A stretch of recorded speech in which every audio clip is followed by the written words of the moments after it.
और प्रधानमंत्री नरेंद्र मोदी इस समय मंदिर के अंदर, प्रांगण के अंदर मौजूद हैं और भगवान के दर्शन पूजन कर रहे हैं।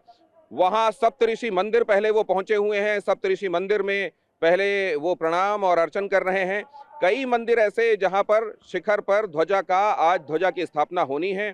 कई मंदिर ऐसे जिनका भगवान के मंदिर के निर्माण के पश्चात निर्माण हुआ है और कई मंडप भी ऐसे हैं जिनका निर्माण बाद में हुआ है। उन तमाम जगहों पर आज शिखर पर ध्वजारोहण होने वाला है और इन सभी ध्वजों को भगवान राम के मंदिर के ध्वज के साथ साथ जो 200 फीट की ऊंचाई पर, करीब 200 फीट की ऊंचाई पर ध्वजा लहराने वाला है, उस ध्वज के अलावा कई और अंदर स्थापित मंदिरों पर, जिसमें श्री राम पंचायतन भी है, जिसमें सप्तऋषि मंदिर भी है, इन जगहों पर भी दिव्य ध्वज शिखर पर लगाए जाने वाले हैं। और इस लिहाज से ये मौका और भी खास हो गया है। प्रधानमंत्री नरेंद्र मोदी सप्तऋषियों का पूजन करते हुए, महर्षि वाल्मीकि हैं, ऋषि वशिष्ठ हैं, गौतम ऋषि हैं, तमाम ऋषियों का पूजन अर्चन करते हुए प्रधानमंत्री नरेंद्र मोदी एक मंदिर में प्रणाम करने के बाद दूसरे मंदिर में पहुंचकर पूजा अर्चना करते हुए, अहिल्या जी दिखाई दे रही हैं, उनको प्रणाम करते हुए। और हमारे साथ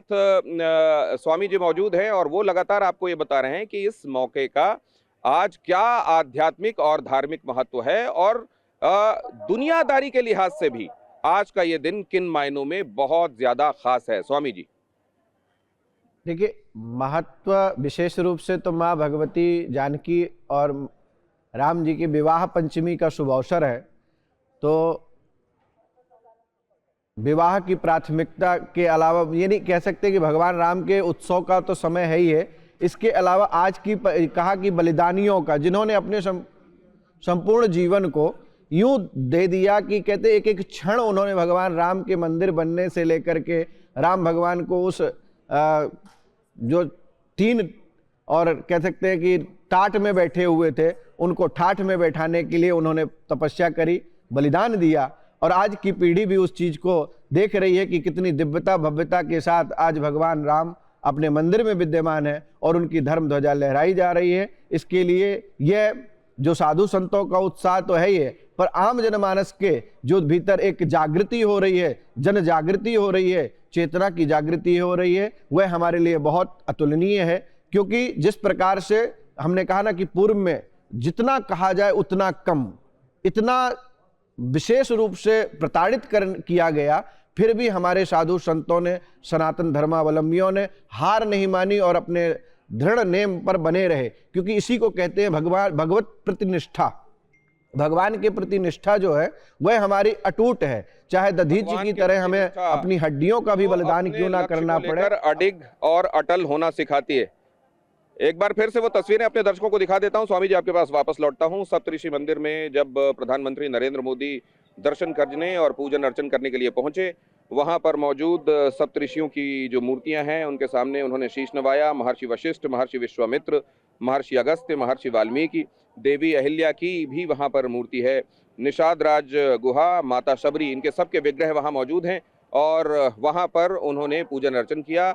यहाँ भी शिखर पर ध्वज आरोहित किया जाएगा, यहाँ भी ध्वज आरोहण होगा। और अभिजीत हमारे संवाददाता, उनके पास भी आपको एक बार लिए चलता हूं। प्रधानमंत्री नरेंद्र मोदी जिन विशिष्ट जगहों पर आज मंदिर प्रांगण में पहुंच रहे हैं, यहाँ पर हर व्यक्ति को, और इसीलिए भगवान राम के समतामूलक समाज की जिसकी बात की जाती है, जिसमें उन्होंने निषाद राज को भी उतना ही सम्मान और मान दिया, उन्होंने उस गिलहरी के योगदान को भी सराहा और माना, एक्नॉलेज किया, जिसने गीले होकर पहले समुद्र के जल में और फिर अपने रेत शरीर में लपेटी और जाकर कहा कि यही इस सेतु निर्माण में मेरा योगदान भगवान मान लीजिएगा। और उन जटायु को भी उन्होंने न सिर्फ उनसे बिलख बिलख कर रोए जब वो देखे कि वो प्राण त्याग रहे हैं, उन्हीं ने सीता जी के बारे में उनको बताया और फिर उनके बाद उनकी अंत्येष्टि भी की। तो अपने जीवन में मिले हुए हर व्यक्ति के महत्व को पहचाना, ये नहीं देखा कि वो किस बिरादरी से आ रहा है, और उसको उतना महत्व और मान देने का काम जिन भगवान राम ने किया, आज उनके इस दिन को और महान बनाता ये दिन, और उनकी वैल्यूज को हम अपने अंदर एक बार फिर से जागृत करें, ये वो संकल्प एक बार फिर से दोहराएं, इसकी याद दिलाता